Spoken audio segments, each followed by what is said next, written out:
تو اسی کے فرما بردار ہو جاؤ اور عاجزی کرنے والوں کو خوشخبری سنا دو۔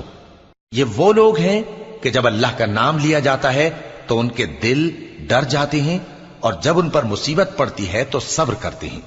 اور نماز آداب سے پڑھتے ہیں، اور جو مال ہم نے ان کو عطا فرمایا ہے اس میں سے نیک کاموں میں خرچ کرتے ہیں۔ اور قربانی کے اونٹوں کو بھی ہم نے تمہارے لیے اللہ کے شعائر مقرر کیا ہے،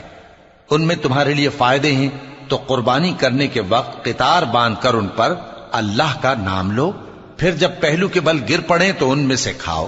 اور قناعت سے بیٹھ رہنے والوں اور سوال کرنے والوں کو بھی کھلاؤ۔ اس طرح ہم نے ان کو تمہارے زیر فرمان کر دیا ہے تاکہ تم شکر کرو۔ اللہ تک نہ ان کا گوشت پہنچتا ہے اور نہ خون،